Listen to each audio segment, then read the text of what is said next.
Olá, bem-vindos ao Diversiarte, nosso podcast mensal que aborda como a diversidade é retratada no cinema, em séries, livros e arte em geral. Eu sou Pedro Schenck. E eu, Eduardo Estelita.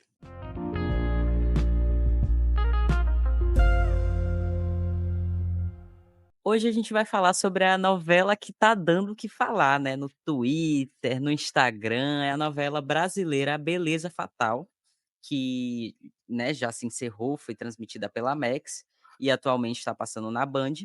E Beleza Fatal é sobre o mundo da estética e da vaidade, e se torna um cenário para uma trama de vingança, poder, traição e morte.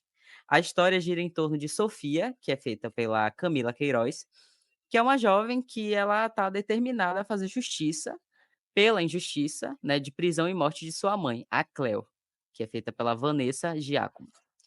Desde a infância, Sofia carrega o peso dessa tragédia, resultado das manipulações de sua prima ambiciosa, Lola, feita pela Camila Pitanga, que fez de tudo para subir na vida, mesmo que isso significasse destruir a própria família. Criada pela influente e poderosa família Paixão, dona de uma rede de clínicas de beleza, Sofia cresce cercada por luxo, mas nunca esquece seu verdadeiro objetivo: desmascarar os responsáveis pela ruína de sua mãe.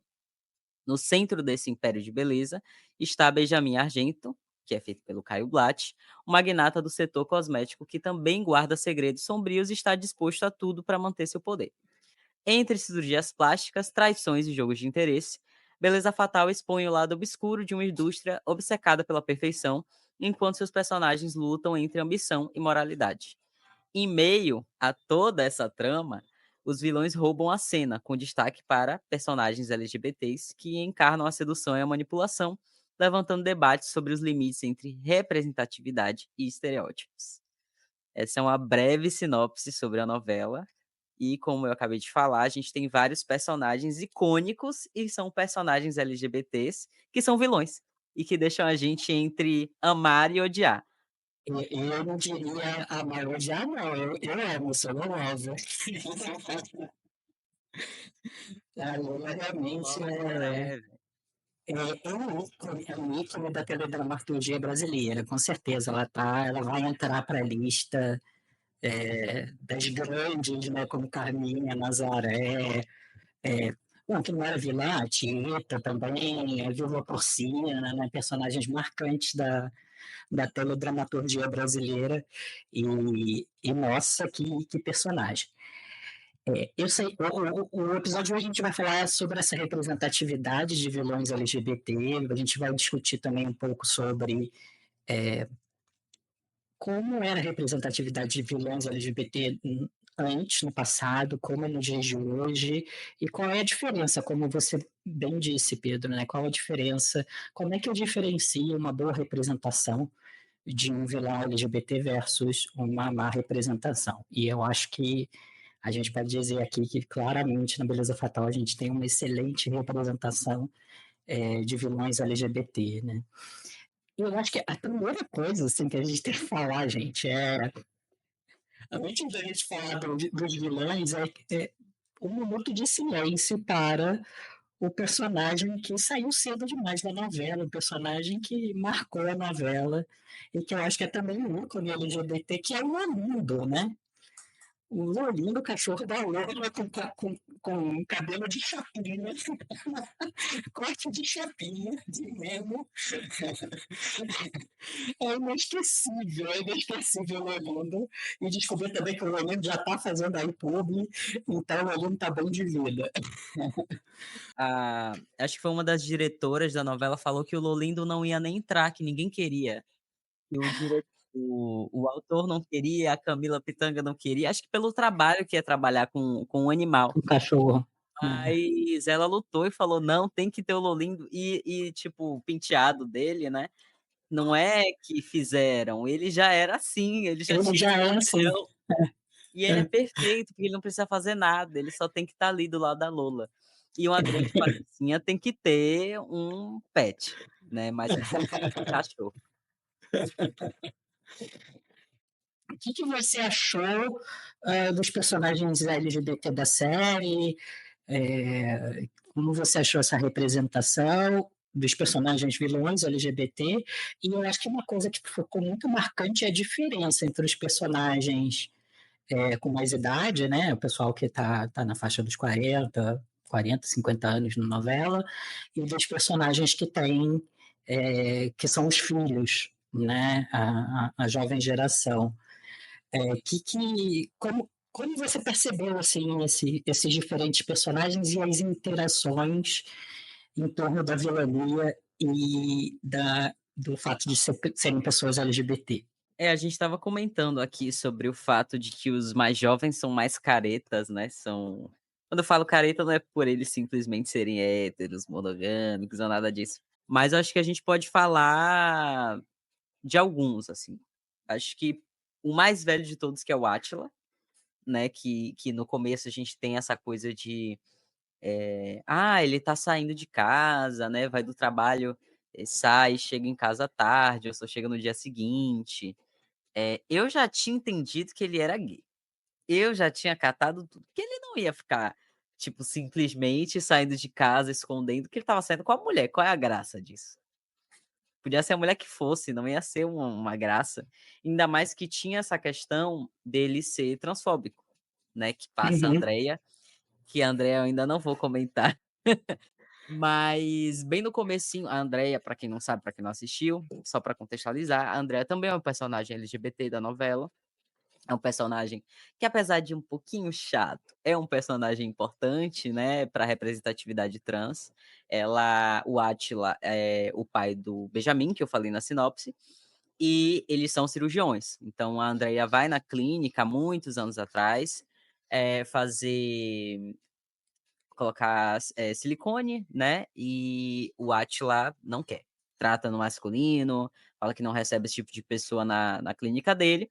Então a gente entende que o Átila é um cara velho e completamente intolerante, né, retrógrado, tem discursos, homofóbicos, transfóbicos, mais transfóbicos que a gente vê especificamente porque ele tem essa questão com a Andrea. Então, bom, ali é pra gente não desconfiar que ele seria gay, né. Mas eu já uhum, catei, assim, que ele chegou, a pessoa abriu a porta, não mostrou a pessoa, eu falei: "Esse homem está indo se encontrar com um garotão, com uhum. certeza", e é um garotão mesmo, que é o Marcelo, né, que é outro personagem LGBT, que infelizmente a gente não sabe nada específico da vida do Marcelo, ele só tá ali realmente para compor esse casal com o Átila, né, ele é só uma É, peça importante pra história do Átila. ele Então não é um personagem realmente com profundidade, a né? gente Ele não tá ali. sabe nada sobre a vida dele, né, enfim. E o Átila, que eu falando especificamente do tema hoje, que é o vilão, ele não é um personagem que você tem uma conexão, porque ele não é muito carismático, ele não tem bordões, mas ele tem essa coisa dele ser enrustido. E aí você cria um pouquinho de sensibilidade, porque ele é um homem viúvo, ele é gay, escondeu a vida toda que ele é gay. Só que não é nada disso, gente, ele é horroroso. Até a parte do fato dele ser gay, a forma como ele foi adaptando isso na vida dele ao longo dos anos, machucou muita gente. Então, ele é realmente eu acho que eu diria que ele até o ele fica ali com a Lola. Ele fica bem ali com a Lola, eu acho ele um pouco pior até do que a Lola. Então eu apesar dele ser gay, pra mim não mudou nada, ele é um homem horrível, assim, de modo geral, um pai, um homem, um namorado, né, porque quem ele é para o Marcelo também, apesar de fazerem muitas cenas fofas deles juntos, a forma como ele trata o Marcelo em público também é uma coisa que machuca muito o telespectador, porque o Marcelo é um homem livre, ele vive a sexualidade dele, todo mundo sabe da sexualidade dele, mas ele tem que se esconder, porque o chefe barra namorado dele esconde isso. E você vê que são anos que eles estão juntos, né, não é uma trama que começa ali na novela, ele começa a ficar não, são anos que ele tá fazendo isso. Então é bem injusto com o Marcelo nessa parte. Você quer comentar alguma coisa do Átila, em específico? É, eu só acrescentaria que ele tem sim um bordão, né? Benjamin, Benjamin, Ah, meu filho, você é um merda. nossa, esse inferno. Gente, o tempo todo, o tempo todo. Eu ri muito nessa cena, gente, você é um merda. E ele fala com gosto, né. Agora uma coisa que eu posso elogiar sobre o Átila, mas não o personagem, o ator, né, É, não, não, o elenco é muito bom, né. É. nossa, aquelas cenas que ele tá tossindo, eu não vou falar muita coisa, né, de spoiler, assim, mas ele tem que fazer muitas cenas em que ele tá tossindo, e aí, imagina você ficar forçando o tempo todo tossir, levar o seu corpo, né, no ápice, assim, pra você dar uma atuação boa, acho que eu diria que o ator tá de parabéns, ele conseguiu me fazer odiar o Átila, conseguiu, apresentar muito bem tudo que ele precisava fazer fisicamente, né, pra poder convencer que aquilo é real, né. É um dos diria que uma das atuações, assim, que tá no topo. Em seguida, a gente vem com a Lola, que eu acho que já é importante estar falando sobre ela, porque ela é a grande protagonista da novela, né. A Lola é sensacional. Desculpa se ela matou todo mundo, desculpa se ela fez alguma coisa de errado para a sociedade. Ela é a celebridade, assim.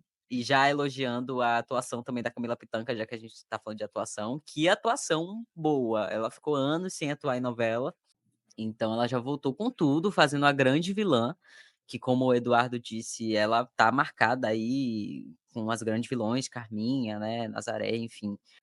E a Lola é tudo isso, assim, a cada fala que ela diz é uma frase icônica que sai, né. A própria, Capirota me lembra muito o inferno da Carminha, que Uhum, "Sou capirota!" o tempo todo, é muito bom.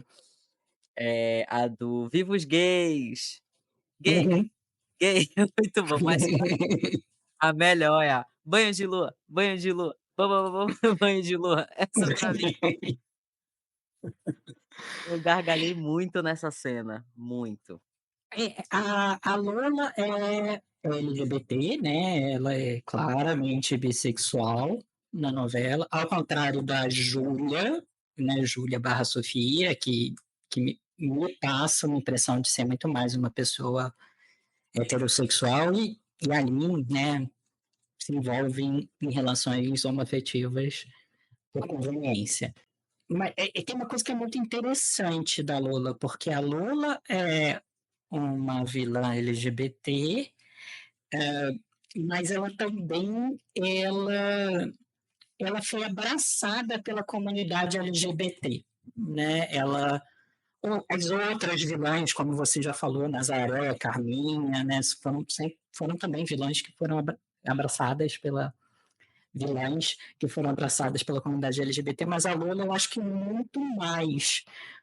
A que você atribui isso dela ter sido ser uma a gente olhar, fazer uma pessoa, uma representação negativa de uma pessoa que, por um acaso, é LGBT, mas ela é tão adorada pela comunidade LGBT. O que você acha que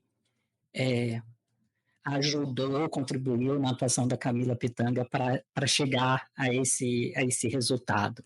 Tem uma coisa que as pessoas falam muito, é que a comunidade LGBT, eu vou direcionar mais a gays, tem essa admiração por mulheres femininas, poderosas, que sabe quando falam assim: "A primeira diva de um gay é a mãe"? Eu acho que personagens como a Lola traz essa identificação. E a própria Lola é mãe também, né, então ela, os poucos momentos que ela mostra afeto por alguém, é pelo filho.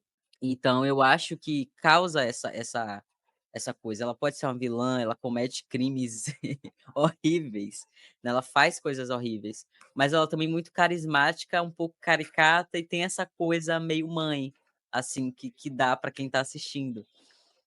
Que ela tem com os Law-Lovers também, né, faz essa junção também com a coisa da blogueira que a gente tem também. Então acho que todos esses pequenos elementos no final das contas, causa essa identificação, porque sempre que a gente fala de personagens LGBTs, figuras LGBTs, quando a gente coloca isso na mídia, são sempre pessoas e personagens, símbolos muito carismáticos, muito pra fora, muito vou falar alto, vou gesticular. Então essa coisa traz a representatividade pra gente, porque querendo ou não, eu posso falar por mim mesmo. eu falo com as mãos, é aquilo bem Uhum. claro. Então quando eu vejo alguma coisa que me se parece muito com a forma como eu falo, claro que generalizando, tem muitas pessoas que são introspectivas, tem muitas pessoas que não falam necessariamente assim, são LGBTs. Mas de forma muito geral, os memes e mulheres que a gente coloca nesse lugar que a Lola entrou, é exatamente igual a Lola, né, se a gente pegar Inês Brasil, Gretchen, Tula Luana, e se fosse uma vilã mais pra dentro, por exemplo, a Viviane, ela é muito séria, ela não tem falas engraçadas, né, ela não tem até uma forma de falar com as pessoas, "my love", tudo, né, Uhum. "my love". My love. Ela ela tá xingando você, mas no final da frase ela diz "my love", Amada, amada. My love, amada. e amades. Eu acho que respondendo sua pergunta é isso, são muitas coisas, e aí É. gera identificação. Eu acho que tem também uma coisa que foi fundamental na novela e que eu acho que contribui muito para essa identificação, é que, bom, o Rafael Montes é um dos principais escritores, né? O Rafael Montes que também escreveu Bom Dia Verônica, que escreve, né, muitas histórias policiais. Ele é uma pessoa LGBT, ele até aparece com o esposo dele naquela cena da lancha, né, da família Paixão. Ah, ele também, ela é uma personagem que recicla, né, que reconecta com alguns, dá aquelas piscadinhas para alguns dos memes assim que a comunidade LGBT abraçou, né? Porque vamos ser sinceros, né? A comunidade LGBT escolhe muito melhor menos que os héteros, né? Não tem embora na novela, mas tem tipo, onde é que eu tô? Nossa, eu rachei de rir quando ela tá no hospital, ela acorda e ela fala, onde é que eu tô? Eu rachei de rir. Tem o batom emagrecedor da Kelly Key, tem o Bonacera Catuxa, né? Então ela recicla, ela traz de forma natural ali dentro da, da, da personagem dela esses memes. Isso é muito marcante. Eu acho que tem também um trabalho fantástico da Camila Pitanga na atuação.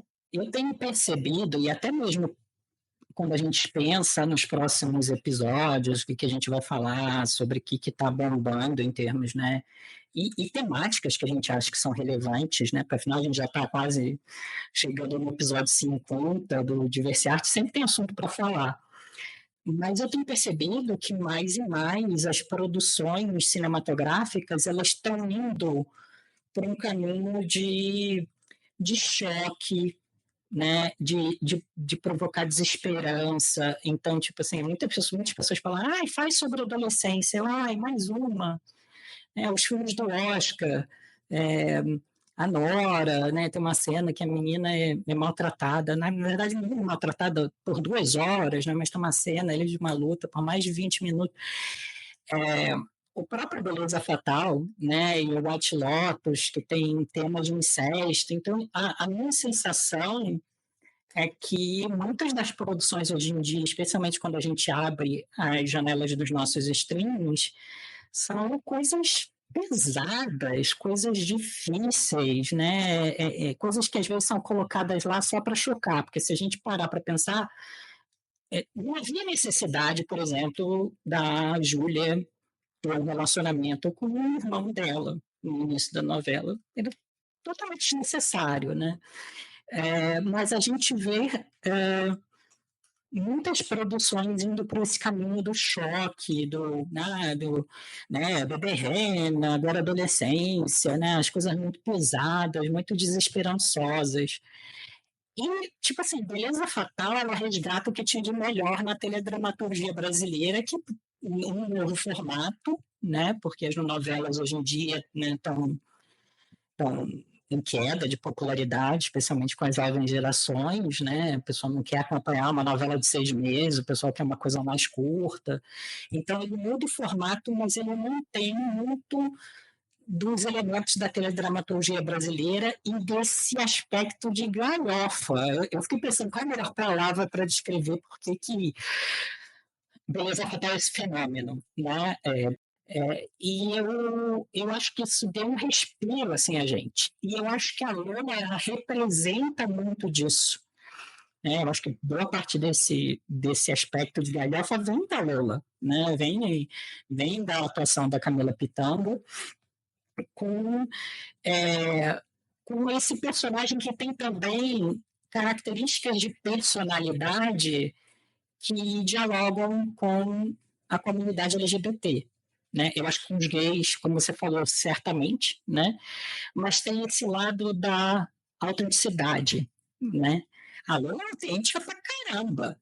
Né? Ela é uma pessoa batalhadora. Ela é uma pessoa, eu pensando assim, tipo, melhor analogia.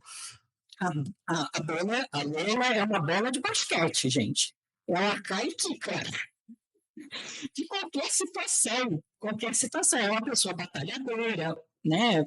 Às vezes usa caminhos mais escusos, mas é uma pessoa batalhadora, é uma pessoa que a gente está vendo ali ao longo da novela, diferentemente de muitos outros personagens, especialmente os núcleos mais ricos das novelas brasileiras, que estão sempre na piscina, estão sempre tranquilões, né? A Carol é médica, mas ela passa metade da novela dançando. Né? Então, é, a Lola é aquela personagem que está ali sempre trabalhando, está sempre lutando por dela. Ela é muito autêntica, apesar de ser patologicamente mentirosa. Né?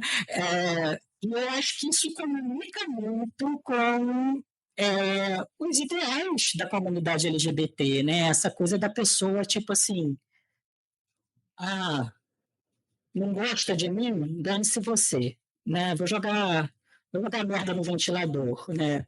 Então ela pega umas cenas que falam assim, ah, quem sai disso tudo? Aí sai jogando merda no ventilador. Então, eu acho que isso é muito. Eu acho que isso comunica muito com as nossas histórias, né? De tipo, ter passado buscando uma aceitação, buscando um acolhimento, buscando amor de vários espaços, em vários lugares, de várias pessoas. Muitas das pessoas LGBT buscam esse amor no encontro na própria família, e muitas pessoas desenvolvem também essa autenticidade, falam, olha, eu sou assim, gosta de mim ou não. E eu acho que não precisa a Lola falar, e não acontece isso, né? Gosta de mim, é, ou mal porque eu sou LGBT, né? Mas ela também tem os estigmas que ela carrega da origem humilde dela, né? Do desprezo que as pessoas têm, do fato que ela é cafona, do fato que ela é exagerada, não sei o quê. Então, muitos aspectos da origem dela são essa fonte de preconceito e de estigma que ela recebe, especialmente da família Argento, né? Então eu acho que tudo isso comunica muito, sim. Eu acho que foi muito bem pensado. E aí a gente tem também outros dois vilões ali, né, da novela, que é o casal chipado Roy e Benjamin. O que você achou dos dois? O que você achou desses personagens? O que você achou da atuação? Olha, teve um momento não, acho que no início também, assim como a questão assim como o Átila, né, ali no começo, você também já consegue identificar que rola uma coisa entre eles. É uma broderagem. Mas você percebe que tem essa coisa do Rogue, o jeito que ele pega aqui no Benjamin, na nuca, toda vez que eles estão juntos. Tem a tal da sauna que eles vão juntos, apesar de que o Rogue leva mulheres pro Benjamin é uma forma de agradá-lo. É Uhum, uma coisa que ele deixa tão internamente dele e ter o Benjamin perto dele o tempo inteiro. E uhum. aí tem essa coisa assim que passa muito com o Átila, né? De você ser enrustido, né? Como dizem. O termo seria esse, de você guardar para você sua sexualidade. É uma outra pessoa ali que se esconde, né? Assim como o Átila. Porque são todos homens muito ricos, donos de grandes clínicas, né? O Rogue é mais conhecido como Doutor Peitão. E é assim que ele chega numa mulher, ele diz que ele é o Doutor Peitão. Então eles não podem, né, revelar isso, porque, enfim, eles vão perder a moral deles e tudo mais. E é muito interessante, porque para eles é mais fácil escapar de uma situação em que eles são investigados por crimes como homicídio e tudo mais. É muito mais fácil escapar por isso e explicar isso do que simplesmente se vazasse uma foto deles beijando uma pessoa, né, LGBT. Isso é muito interessante na novela também como passa, né, isso é muito pior do que você cometer um crime. Uhum. Então, Ser isso ser pego apanhando, né, na casa do é Sim é muito pior do que cometer um crime. É. Aí a gente tem, o estereótipo dos vilões, que eram pegando, assim, eu descobri, eu fiz uma pesquisa, eu descobri que, tipo, o Hitchcock tem N filmes com vilões LGBTs, né? Tem Psicose, que é o mais conhecido, mas tem Rebeca também, que é uma vilã lésbica, apaixonada pela viúva de um... É a Ramona, né? Apaixonada pela viúva, pela mulher que morreu de um viúvo, né? E que ela inferniza a vida da nova mulher. Tem o Feitiço Diabólico, que são dois gays, que é um filme que ficou muito conhecido também, porque tem a história, né, de ter sido gravado, não foi gravado em um único take, mas passa essa impressão de ter sido gravado em um único take, que são um casal de gays, claramente um casal de gays, né, que estão escondendo um assassinato, estão escondendo um corpo no meio de uma festa. Tem o Pacto Sinistro. Então, tem vários personagens vilões LGBT do Hitchcock que são, é, de um lado, o fato deles serem LGBTs é meio trazido como uma justificativa para eles serem vilões, né, sutilmente, né, no discurso,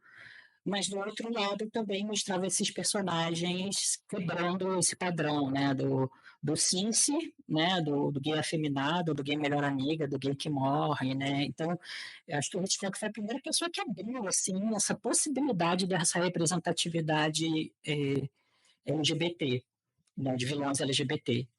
E aí depois veio a Disney, né, e aí, por boa parte dos anos 90, a maior parte dos vilões, ou dos amigos, né? Tem o Timão e Pumba, tem sempre os amigos, assim, que, né, do protagonista no momento leve da história, e que normalmente são gays, né? O Lumière, da Bela e a Fera, né? Que são codificados como gays, nunca são falados, né, declarados como gays, mas são codificados como gays. E os vilões, todos os vilões das animações da Disney da década de 90, o Jafar, o Scar, a Úrsula, né, que é inspirada na Divine, do John Waters, né, eram personagens codificados LGBT. E aí tem o lado bom e o lado ruim. O lado bom, por que, que eles eram codificados como LGBTs? Era porque muitos dos desenhistas da Disney eram LGBTs, então eles meio que colocavam ali aquela possibilidade de representatividade, isso é o lado bom. Mas o lado ruim é que já associava para crianças desde cedo que alguns comportamentos, especialmente comportamentos mais afeminados, eram formas de identificar uma pessoa ruim, né? E mostrar que pessoas que tinham um comportamento vilanesco era porque aquelas pessoas eram desviantes, né? Do padrão social, da norma social, e porque elas eram naturalmente desviantes por serem LGBTs, elas eram mais. Então, isso foi muito ruim por muito tempo, né? E agora a gente vê mais e mais vilões LGBT que não são vilões porque eles são LGBT. A Lola não é vilã porque ela é LGBT. O fato dela ser LGBT é uma dimensão a mais daquele personagem. O Gus Fring, do Breaking Bad, ele não é vilão porque ele é LGBT, ele é vilão porque ele é uma pessoa ruim. Mas o fato dele ser LGBT traz um pouco de como ele exerce a vilania dele, né? Então tem vários personagens assim que atualmente que eu acho muito interessante, porque ao contrário de desumanizar, a gente reumaniza pessoas LGBTs. Ah, a pessoa LGBT não é só a mocinho, a pessoa LGBT não é só a vítima, a pessoa LGBT não é só o palhaço ali, né, para o alvo da piada. A pessoa LGBT tem vida, tem uma coisa de um império de cosmético, tem uma sala de dança, tem. E também, por acaso, essas pessoas são LGBT. Então, eu acho que é muito interessante a gente ver, né, aquele famoso tweet, né, eu quero ver mais gay trambiqueira, gay empinando moto. Eu acho que essa ideia da gente poder mostrar que pessoas LGBTs não precisam ser perfeitinhas. Eu acho que isso também é libertador para a comunidade LGBT. Né? E mais realista também, né? Qualquer grupo social vai ter pessoas boas e pessoas ruins. Então, eu acho que é muito interessante a gente ver cada vez mais essa representatividade em espaços que antes a gente não esperava, pegando, por exemplo, o Silva do 007, do Skyfall, né, o Javier Bardem, que é um personagem gay, bissexual, e aí quando ele dá em cima do James Bond, é, o James Bond não reage com nojo, não reage com desprezo, não reage com homofobia. O James Bond diz para ele: o que faz você achar que essa vai ser a minha primeira vez com um homem? Né? Então, essa quebra desses modelos que a gente via antes, e agora a gente está começando a ver um pouco de vilões mulheres LGBT, né? Muito menos, mas tem a Vila Nelly, do Killing Eve, tem a Charlize Theron, Monster, né? É, tem a Bárbara, que eu vou falar, do Notas sobre um Escândalo nas Dicas. Então, a gente está começando a ver um pouco mais de também mulheres vilãs que são lésbicas, que são bissexuais, né? Ainda, acho que ainda, e não é o momento, a gente está de ver pessoas trans ou não binárias vilões. Eu acho que não é o momento, considerando o estado do mundo atualmente.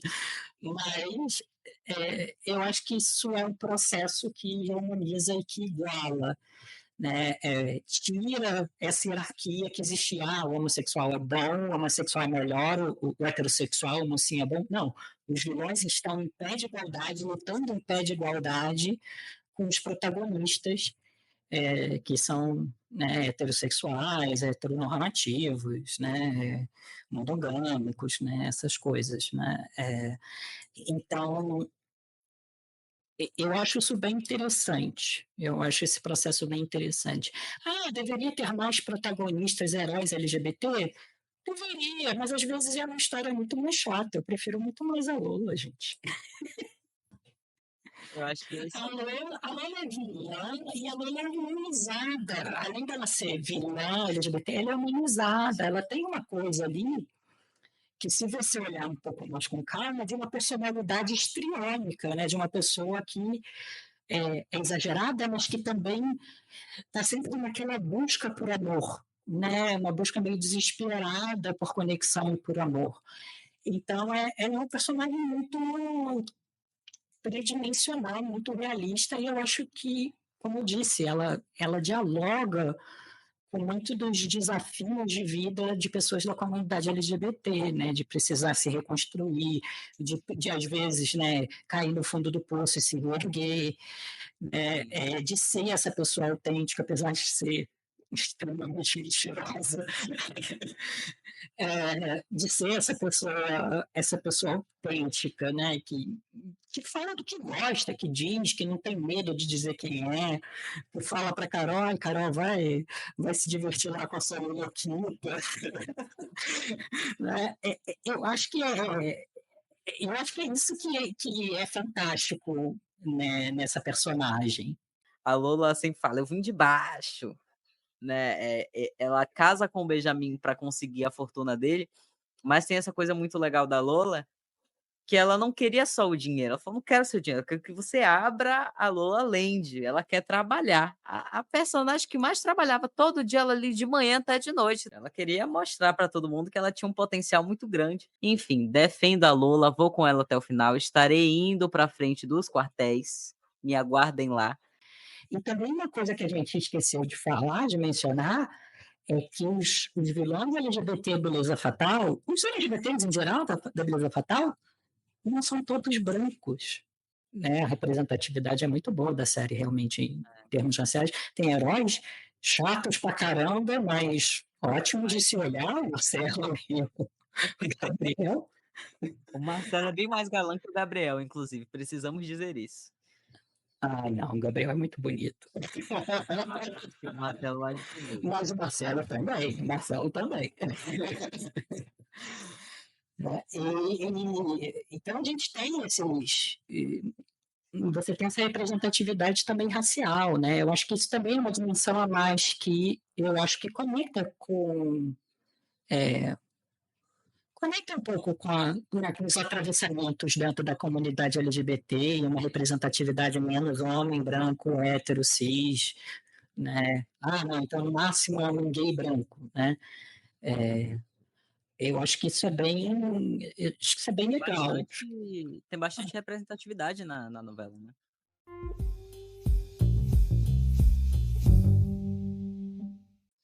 E aí E isso vamos para as dicas?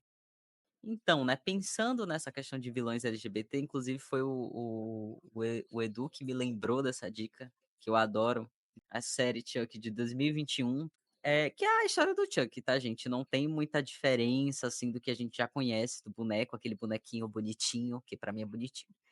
Bonequinho bonitinho, ruivinho. E a série só que a série, essa de 2021, ela acompanha o Jake, que é um adolescente de 14 anos, que encontra o boneco do Good Guy, que é o boneco do Chuck, né, em venda, e ele decide levar pra casa. E ele também, o Jake, ele já tem essa coisa com bonecos, né, só pra contextualizar, ele não só do nada vou comprar um Chuck. Só que ele não sabe que é o boneco, o brinquedo possuído, né, do Charles Lee Ray. Por que que eu escolhi essa série? Porque na série também é chuva de personagens LGBT. O próprio Jake é um menino gay, né, ele tem essa paixão por um outro menino do colégio dele, em algum momento eles começam a se relacionar. Tem o Jake, tem o Devon, Devon, né? Estava tentando lembrar. tem a Tiffany, ela é um ícone da franquia, né, ela já mostrava uma fluidez, assim, na sexualidade dela nos filmes anteriores, nas outras histórias, outras adaptações, e na série ela tem esse relacionamento com o Charlie, na versão porque, tipo assim, ela tem um relacionamento com o Chuck e também com a versão feminina, que é o Chuck, só que na versão feminina, o que confirma que ela é Anica. bissexual. É. Exato, então ela confirma que ela é bissexual. E tem o Glenn/Glenda, que são os personagens não binários, que são os filhos Uhum. do Chuck. E aí é interessante que o Chuck fala: "Eu posso ser um assassino, mas homofóbico, transfóbico, não conte comigo pra isso, jamais". Você pode ter todos os defeitos de vilão Exatamente. e não É precisa ser homofóbico, homofóbico. transfóbico. E tem muito isso da Lola, tem até um meme da Lola, né, que ela pode ser tudo menos homofóbica, jamais vai É. ser. E aí tem o Glenn e a Glenda que fecha aí esses personagens LGBT de Chuck. E é uma excelente dica, porque Chuck é tão galhofa quanto Beleza Fatal. É uma série Maravilhosa a bem dica. boba, tá, gente, não vai esperando uma grande coisa de cinema. Os filmes já não são essa coisa toda, mas é muito, muito engraçado. Eu gosto dessa coisa do terror com uma pintada de comédia. E o Chuck é muito engraçado. E ele também não tem essa coisa, ele não mata criança e nem gay. De resto, aguarda que ele vai aparecer na sua casa. É muito bom. Não, muito bom, muito bom. Baita dica, porque realmente é do Don Mancini também, que é uma pessoa LGBT, né? E ele realmente gosta de trazer todas essas temáticas LGBT. Muito bom. Eu tenho duas dicas, assim, muito boas. Os dois eu gosto muito, são dois vilões, assim, que eu acho incríveis. O primeiro é uma série que eu não entendi por que não teve o reconhecimento e as premiações que deveria ter tido no último ciclo de premiações, que é a série Ripley, que é fantástica, fantástica. De novo, você tem um personagem que é claramente LGBT, tem outros personagens que são LGBT dentro da história, e que ele é um psicopata. Ele não é psicopata porque ele é LGBT, ele é um psicopata que por acaso é LGBT. Né?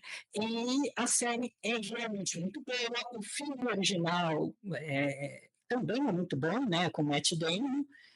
Também é um filme excelente. Eu gostei mais do final do filme do que da série. Eu achei o final do filme ainda mais impactante que o final da série. Mas a série é muito boa, é muito bem filmada. Muita gente não quis ver, ou porque já conhecia a história, porque tinha visto o filme, ou porque era gravado em preto e branco. Esquece essas duas resistências, dá o play e assiste, porque é uma série excelente, excelente. E também puxando uma representatividade de vilã feminina, eu vou trazer também um filme que até participou de alguns.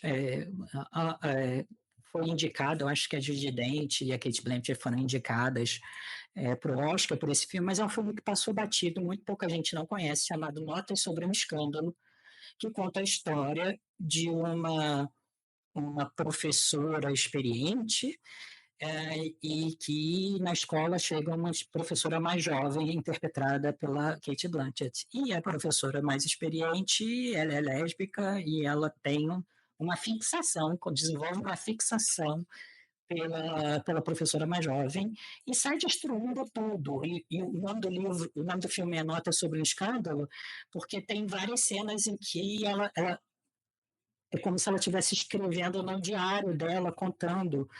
E é cheio do shade, né? Cheio de comentários, né? De desprezo, meio engraçados, assim, sobre as pessoas, debochando das pessoas, cheio de deboche, né? Em relação às pessoas. E é uma personagem, assim, muito legal, é Judi Dench que faz, é tipo uma pessoa que a gente está acostumado a ver nesse papel de, né, a senhorinha boazinha, e ela realmente, assim, era a capirota, como diz a Lola. Então, é um filme muito legal também, super recomendo. Já é um filme de algum tempo, a gente vai deixar aqui o link para os IMDb's de todas essas dicas para vocês poderem conhecer um pouquinho mais e assistir.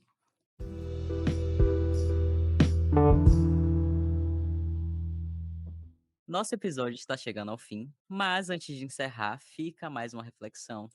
Os vilões LGBTs da ficção são uma forma de dar mais camadas e complexidade a esses personagens ou ainda reforçam estereótipos prejudiciais? Até que ponto a maldade na tela se mistura com preconceitos no mundo real? Se você curtiu a conversa, siga a gente no Instagram, @diversiartepodcast. E não se esqueça, se estiver no YouTube, deixe seu like, se inscreva no canal e no Spotify aproveite para seguir e ativar as notificações para não perder nenhum episódio. Obrigado por nos acompanhar e até o próximo episódio, com mais conversas sobre diversidade e arte.